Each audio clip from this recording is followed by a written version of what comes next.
ലോകത്തെ സമ്പന്ന രാജ്യങ്ങളിൽ ഒന്നായ ഖത്തർ വരുമാന വർധനവിന് കണ്ടെത്തിയ പുതിയ വഴിയിലും മികച്ച നേട്ടം തന്നെ കൊയ്യുകയാണ്. ടൂറിസം മേഖലയിൽ വൻ മുന്നേറ്റം നടത്തിയിരിക്കുകയാണ് ഈ ഗൾഫ് രാജ്യം. 2024 47.9 ലക്ഷം സന്ദർശകരെ ആകർഷിക്കുക എന്നതായിരുന്നു ഖത്തറിന്റെ ലക്ഷ്യം. എന്നാൽ 50 ലക്ഷം പേരാണ് കഴിഞ്ഞ വർഷം ഖത്തറിലെത്തിയത്. 2023 25% പേര് അധികമായി ഖത്തറിലെത്തിയത് സമീപകാലത്ത് നടപ്പാക്കിയ പദ്ധതികളുടെ വിജയമായി വിലയിരുത്തുന്നു. ആഗോള ടൂറിസം ഹബ്ബായി ഖത്തർ വളരുകയാണോ എന്ന ചോദ്യമാണ് ഇപ്പോൾ ഉയർന്നു വരുന്നത്. റിയൽ എസ്റ്റേറ്റ്, ഹോട്ടൽ മേഖലകളിൽ വൻ കുതിച്ചുചാട്ടത്തിനും സന്ദർശകരുടെ ഒഴുക്ക് സഹായകമായി. 2030 ആകുമ്പോഴേക്കും പ്രതിവർഷം 60 ലക്ഷം സന്ദർശകരെയാണ് ഖത്തർ ലക്ഷ്യമിടുന്നത്. നിലവിലെ ഒരു സാഹചര്യത്തിൽ ലക്ഷ്യം അതിവേഗം മറികടക്കാൻ സാധിക്കുമെന്ന പ്രതീക്ഷയിലാണ് ടൂറിസം വകുപ്പ്. പുതിയ കണക്കുകൾ വലിയ പ്രതീക്ഷയാണ് നൽകുന്നത് എന്ന് Qatar tourism chairman Saad bin Ali Al Kharji പറഞ്ഞു. ഖത്തറിലേക്ക് വന്നവരിൽ 41% GCC രാജ്യങ്ങളിൽ നിന്നുള്ളവരാണ്.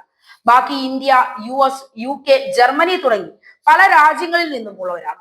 ഖത്തറിലേക്ക് വരാൻ കൂടുതൽ പേരും ആശ്രയിച്ചത് വിമാനമാർഗം തന്നെയാണ്. എന്നാൽ കടൽ വഴി എത്തുന്നവരുടെ എണ്ണത്തിലും വർധനവുണ്ട്. 56% പേർ വിമാനമാർഗവും 37% പേർ കരമാർഗവും 7% പേർ കടൽ വഴിയും ഖത്തറിലേക്ക് ഒഴുകിയെത്തി. സൗദി അറേബ്യയുമായി മാത്രമാണ് ഖത്തറിന് കരാതിർത്തിയുള്ളത്. 2022 ലോകകപ്പ് ഫുട്ബോൾ മത്സരം കാണാൻ പതിനായിരങ്ങളാണ് ഖത്തറിലേക്ക് ഒഴുകിയത്. തൊട്ടടുത്ത വർഷവും ഈ ഒഴുക്ക് നിലച്ചില്ല. എന്നാൽ കഴിഞ്ഞ വർഷം സംഘടിപ്പിച്ച AFC Asian cup, formula 1, Qatar grand prix എന്നിവയെല്ലാം ഗുണം ചെയ്തു. നവംബറിലെ സ്കൂൾ അവധിക്കാലത്ത് വൻതോതിൽ വിദേശികൾ ഖത്തറിലേക്ക് എത്തി. സൗദിയിൽ നിന്നായിരുന്നു ഈ വേളയിൽ കൂടുതൽ പേരും വന്നത്. എണ്ണയേക്കാൾ കൂടുതൽ പ്രകൃതിവാതകത്തെ ആശ്രയിച്ചാണ് ഖത്തറിന്റെ സാമ്പത്തിക രംഗം നിലനിൽക്കുന്നത്. എങ്കിലും എണ്ണയും ഖത്തർ കയറ്റുമതി ചെയ്യുന്നുണ്ട്. ടൂറിസം മേഖല പരിപോഷിക്കുന്നതിലൂടെ GDPയിലേക്ക് പുതിയ ആദായ മാർഗം കൂടി വരികയാണ്.